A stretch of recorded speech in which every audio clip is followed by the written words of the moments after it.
तो Marvel studios ने Thunderbolts का एक नया ट्रेलर रिलीज कर दिया है। पिछला हफ्ता ही एमसीयू के लिए काफी बड़ा रहा है क्योंकि एक मेजर इवेंट में फैंटास्टिक फोर फर्स्ट स्टेप का टीजर रिलीज किया था और अब मार्वल उस मोमेंटम को कंटिन्यू करते हुए थंडरबोल्ट्स की कास्ट के साथ एक नया ग्लिम्स दिखाती है। तो इस वीडियो में हमें पता चलेगा कि एवेंजर टावर को वेल ने खरीद लिया है और हाँ, सेंट्री के अल्टर ईगो वॉइड को कौन हराएगा। तो हेलो भाई लोग, मेरा नाम है शौर्य और आज हम डिस्कस करेंगे थंडरबोल्ट्स के ट्रेलर के बारे में।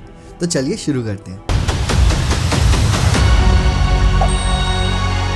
इस नए एमसीयू फुटेज में कैरेक्टर्स जैसे येलेना, बकी और भी कई नए हीरोज, साथ ही एक और पावरफुल कैरेक्टर सेंट्री का भी पहला लुक सामने आया है जो इस अपकमिंग मार्वल मूवी में अपना एमसीयू डेब्यू करेगा। सेंट्री कौन है? सेंट्री यानी रॉबर्ट रेनॉल्ड्स मार्वल का सबसे पावरफुल कैरेक्टर में से एक है।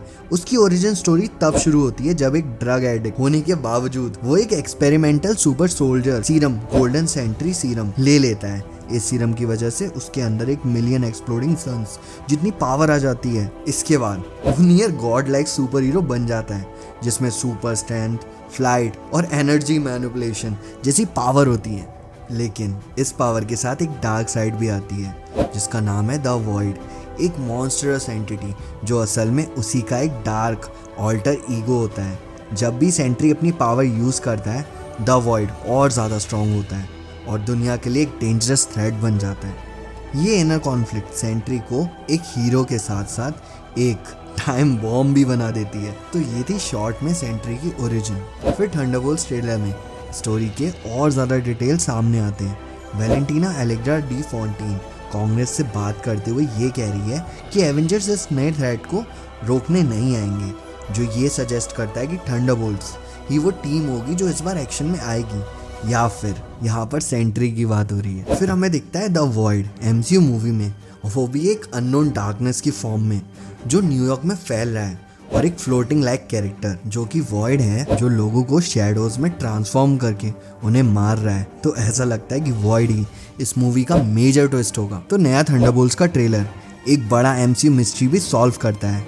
सालों से ये सीक्रेट था कि एवेंजर्स टावर्स किसने खरीदा और अब ये फाइनली रिवील हो गया है कि वैलेंटीना एलेग्रा डी फॉन्टेन ने ये टावर बाय किया है। ट्रेलर में एवेंजर्स टावर के एक बाहर का शॉट्स दिखाया गया है जो पहले के थंडरबोल्ट्स के ट्रेलर के अंदर के शॉट से मैच होता है। तो क्या सेंट्री ही विलन है? सेंट्री एक हीरो है लेकिन उसकी unpredictable dark side the void उसे नई एमसीयू टीम के लिए एक बड़ा थ्रेट बना देती है। ये कैरेक्टर मार्वल का सुपरमैन है, मतलब जब ये डेब्यू करेगा तो मार्वल का सबसे ज्यादा स्ट्रॉन्ग कैरेक्टर बन जाएगा। ये थंडरबोल्ट्स के लिए एक बड़ी प्रॉब्लम हो सकती है क्योंकि उनके पास सेंट्री को हराने लायक पावर ही नहीं है। इवन ट्रेलर में येलेना बोलती भी है कि भाई हमारे पास तो पावर ही नहीं है कि हम इससे डील कर पाए। थंडरबोल्ट्स की टीम में 3 सुपर सोल्जर हैं, बकी, रेड गार्डियन और यूएस एजेंट, और 3 हैंड टू हैंड फाइटर्स हैं, येलेना, टास्क मास्टर और गोस्ट। टास्क मास्टर ये कहाँ गई है भाई पूरे ट्रेलर में? और अगर वॉइड ही मेन विलन है जिसे थंडरबोल्ट्स लड़ने वाले हैं तो मुझे टीम के सर्वाइवल रेट काफी ज्यादा कम लग रहे हैं। ऐसा ऑलरेडी लग रहा है कि टास्क मास्टर जल्दी ही मर जाएगी क्योंकि ट्रेलर में वो सिर्फ इनिशियल सीक्वेंस में ही दिख रही है जब टीम पहली बार मिलती है, उसके बाद कहीं भी नहीं। सेंट्री बेसिकली मार्वल का सुपरमैन है, तो अगर उसका इविल साइड पूरी तरह से कंट्रोल से बाहर हो गया तो एमसीयू के कुछ फेवरेट कैरेक्टर्स तो गियो साथ ही ये कंफर्म हो चुका है कि वैलेंटीना ने एवेंजर्स टावर खरीदा था, जो एक एक्साइटिंग रिवील है। लगता है थंडरबोल्ट्स एक तरह से एवेंजर्स 2.0 की तरह काम करेगा और न्यूयॉर्क को बचाएगा। इतने सालों तक एवेंजर टावर के नए ओनर का वेट करने के बाद वैलेंटीना एक ऑब्वियस आंसर बन गई थी, स्पेशली उसके पीछे कुछ सालों के एमसीयू अपीयरेंस देखकर। फिर भी इसे स्क्रीन पर देखना एक थ्रिलिंग मोमेंट है और लगता है कि उसके पास एमसीयू मूवी में काफी सीक्रेट प्लान्स होंगे जो धीरे धीरे रिवील होंगे। जैसे कि चांसेस हैं टास्क मास्टर मरी ना हो बल्कि वेल के लिए